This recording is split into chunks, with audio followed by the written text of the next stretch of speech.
এখন ওই প্রায় সকাল 9:30 মতো বাজে। আজকে চাটা খেতে খেতেই সকালের ব্রেকফাস্টটা বানিয়ে নেব। আজ আমরা কিন্তু এই ফ্ল্যাটটা ফেসবুক মার্কেট প্লেসের থ্রু পেয়েছিলাম। আর এখানে কিন্তু ফেসবুক মার্কেট প্লেসটা ভীষণ এখানে ছোটোখাটো বেশিরভাগ বাড়িগুলোতেই ওই দেখা যায় কেয়ারটেকার থাকে। আমি এই দোকানটা থেকে বাজার করি আজকে ওই দুপুরের রান্না তো এখন কমপ্লিট হয়ে গেছে, রান্না করে বেরিয়ে পড়তে হবে একটু হনুমান মন্দিরে। হ্যালো এভরিওয়ান, আমি রিঙ্কু। কেমন আছো সবাই? চলে এসেছি আরও একটা নতুন ভ্লগ নিয়ে তোমাদের সাথে। এখন ওই প্রায় সকাল 9:30 মতো বাজে।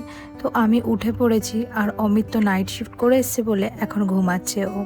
এই সকালবেলা উঠে ভাবলাম এই ঘরটা অনেক দিন ধরেই গোছানো হচ্ছে না, এতটা হুড়িয়ে রয়েছে, আজকে ঘরটা গুছিয়ে ফেলি। তাই এই সকাল সকাল উঠে এই ঘরটা একটু গুছিয়ে নিলাম।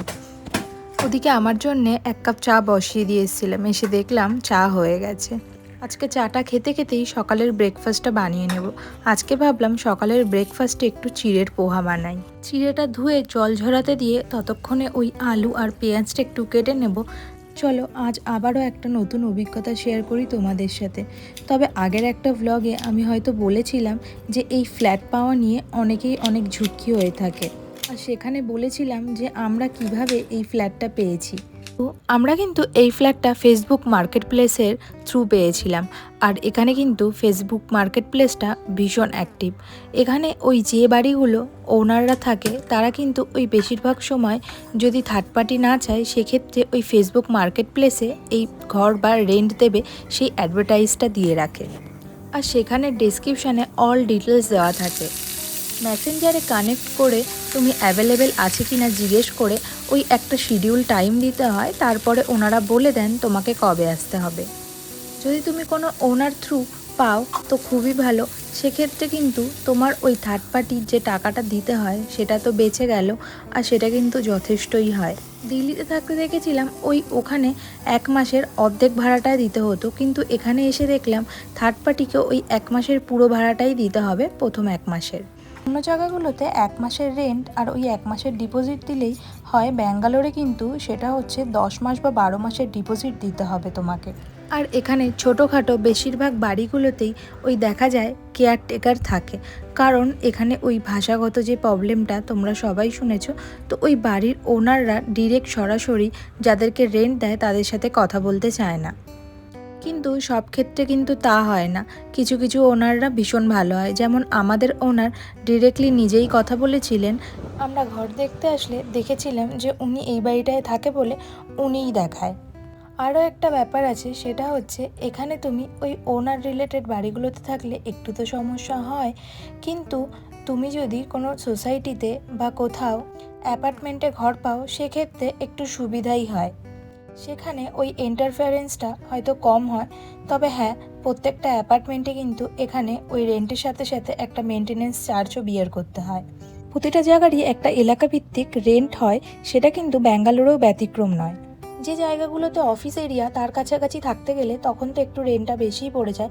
তবে তুমি তোমার অফিসের কাছাকাছি এমন কোনো জায়গা খোঁজো যেখানে শুধু হয়তো বসতি এলাকা আছে, সেক্ষেত্রে রেন্টটা একটু কম পড়বে। আমি এই দোকানটা থেকে বাজার করি, বলল আজকে ওই সবজিটা আসবে, তার জন্য এসছিলাম। দেখছি এসে মেথি শাক নেবো ভেবেছিলাম, মেথি শাক একদম অল্প আছে আর 40 টাকা বলছে, তাই ওই নোটে শাক নিয়ে এসছি। আর তার সাথে অল্প কিছু বাজার করে এনেছি। আজকে ওই মঙ্গলবার, আজকের দিনও আমরা নিরামিষ খাই, যেহেতু আমরা ওই হনুমানজির পুজো করে থাকি। আজকে আবার রান্না করে বেরিয়ে পড়তে হবে একটু হনুমান মন্দিরে। সব দিন তো ওই হয়ে ওঠে না, তার কারণ হচ্ছে এখন ওই প্রায় দিনই বৃষ্টি হচ্ছে, আর এই বৃষ্টি হওয়ার কারণে ওই রাস্তাটা বেশ ভালো কাদা কাদা হয়ে আছে। হাজবেন্ড তো ডেলি ওই পথেই অফিস যায়, ওটা ওই হেব্বাল ব্রিজের দিকটা। তো ওই হেব্বাল ব্রিজের নিচে রাস্তাটা কাটার জন্যে ওই জায়গাটা বেশ ভালো ট্রাফিকও হচ্ছে, আর রাস্তাটার অবস্থাও খুব খারাপ হয়ে আছে এখন। সব সবজিগুলোই একই প্লাস্টিকে দেওয়ার কারণে ওই অসুবিধা হয়, ফ্রিজে তো আলাদা আলাদা করে রাখতে হয়, তাই ওই ভেন্ডিগুলোকে আলাদা করে নিচ্ছিলাম। এদিকে শাক এনেছি, শাকটা এবার বেছে নেব। আগের একটা ব্লগে তো তোমাদের বলেইছিলাম এখানে ওই শাকসবজি আর শাকের দাম কেমন, তাই আজকে আর বলছি না। আর যখন বাজারে গেলাম তোমরা তো দেখলেই ওখানে ওই প্রাইসগুলো লেখাই ছিল সব সাদা বোর্ডে। যারা যারা এখনও ওই ব্লগটা দেখোনি তারা ওই ব্লগটা দেখো আর জানিও ব্লগটা কেমন লাগলো।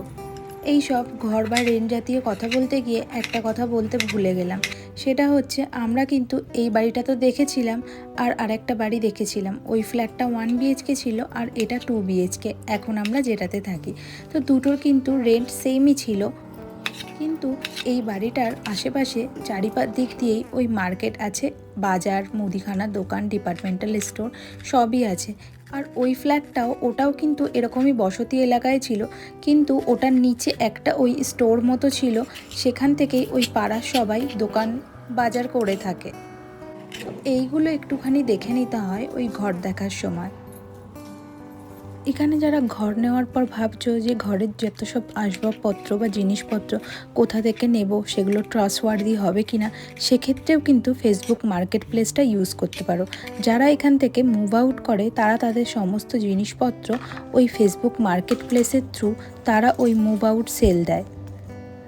ওই সমস্ত দরকারি জিনিসগুলো যেগুলো তোমার লাগবে সেগুলো ওই ফেসবুক মার্কেট প্লেসে গিয়ে সার্চ করলেই তুমি পেয়ে যাবে। আর ফেসবুক মার্কেট প্লেসে তুমি সেটও করতে পারবে তুমি কত কিলোমিটার রেডিয়াসের মধ্যে চাইছো, আর জিনিসপত্র আনার জন্যে ট্রান্সপোর্টেশন কস্টটা তোমাকেই বিয়ার করতে হবে। সব জিনিসগুলো ওই আগে কেটে নিই, তারপরে রান্না চাপাই। এটাও ওই মায়ের একটা ট্রিক। ওদিকে ঝিঙের তরকারিটা বসিয়ে দিয়ে এদিকে ওই ভেন্ডি ভাজাটা করে নিচ্ছিলাম। চলো তোমাদের আরও একটা অভিজ্ঞতা শেয়ার করি। জানো তো, দিল্লিতে যখন ছিলাম, দিল্লিতে তো প্রচণ্ড গরম পড়ে, আর এই সময়টা প্রচণ্ড গরম চলছে, সেটাও তোমরা জানো। আমরা তো বাঙালিরা সচরাচর নিরামিষ খাই না, ওই আমিষটাই খেয়ে থাকি। অমিতের দিল্লির অফিসের কলিগরা আমাদের সাজেস্ট করেছিল সেই গরমে নাকি ভেজ খাবার খেতে, ননভেজ খাবার খেলে নাকি শরীরে হিট জেনারেট হয়। এসব শোনার পরেও কিন্তু ওই মাছে ভাতে বাঙালিই থেকে গেছি। মাছ না হলে ওই ভাত খাওয়া হয় না। এই যে সপ্তাহের এই 2-1টা দিন ছেড়ে আর দিনগুলোতে ওই আমিষই খাওয়া হয়। ওই সব রকম মশলাগুলো দিয়ে এখন ওই একটু জল দিয়ে দিয়েছি, এবারে এটাকে ঢাকা দিয়ে একটু কষাতে দিয়ে দেবো। আর ওদিকে ওই ভেন্ডি ভাজাটা করে নিয়ে ওই শাকটা চাপিয়ে দিতে হবে। জানো তো, এখানে মাছ কিনতে গেলে মাছের দোকানে যদি গিয়ে দেখি 5টা লোক দাঁড়িয়ে রয়েছে, তার মধ্যে 4টে লোকই বাঙালি হয়। তোমরা কে কোথা থেকে আমার ব্লগটা দেখছো কমেন্টে অবশ্যই জানিও। আজকে ওই যখন বাজার করতে গেলাম দেখলাম সবজির দাম আবার বেড়েছে বেশ ভালোই। আর ওই পেঁয়াজের দামটা যেটা 25 টাকা কিলো ছিল সেটা তো প্রচণ্ড হয়ে গেছে বেড়ে। এখানে ওই শুনছিলাম পেঁয়াজ নাকি মহারাষ্ট্র থেকে আসে। মাঝখানে একবার খুব বর্ষা চলেছিল, পেঁয়াজ নাকি নষ্ট গেছিলো, তখন ওই পেঁয়াজের দাম 70 না 80 টাকা কিলো চলছিল। তখনই শুনেছিলাম পেঁয়াজটা কোথা থেকে আসে। আজকে ওই দুপুরের রান্না তো এখন কমপ্লিট হয়ে গেছে, এরপরে ওই বেরিয়ে পড়তে হবে হনুমান মন্দিরের উদ্দেশ্যে। এই যে হনুমান মন্দিরটা, এটা কিন্তু একদম হেব্বাল স্টেশন লাগোয়া। এই হনুমান মন্দিরটার এই জায়গাটাতে সবাই ওই বাইক রেখে স্টেশনের দিকটায় যায় ট্রেন ধরতে। আর যেহেতু এই স্টেশন লাগোয়া বলে এই স্টেশনের জমিটার এখানটায় ওই সবসময় কনস্ট্রাকশনের কাজ চলে বলে জায়গাটা বেশ ভালো নোংরাও থাকে। আর এখানে ওই মন্দির লাগোয়া এই বটগাছটায় পুজো দেওয়া হয় বলে এই জায়গাটুকুকে ওরা একটু পরিষ্কার রেখেছে।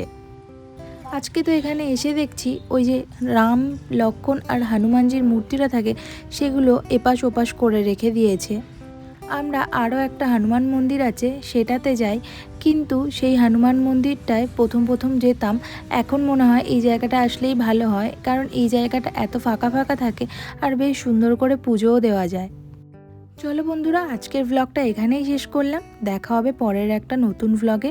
ব্লগটা কেমন লাগলো অবশ্যই কমেন্টে জানিও, আর ভালো লাগলে একটা লাইক করে দিও, শেয়ার করো। ভালো থেকো, সুস্থ থেকো, সাবধানে থেকো। দেখা হবে পরের একটা নতুন ব্লগে।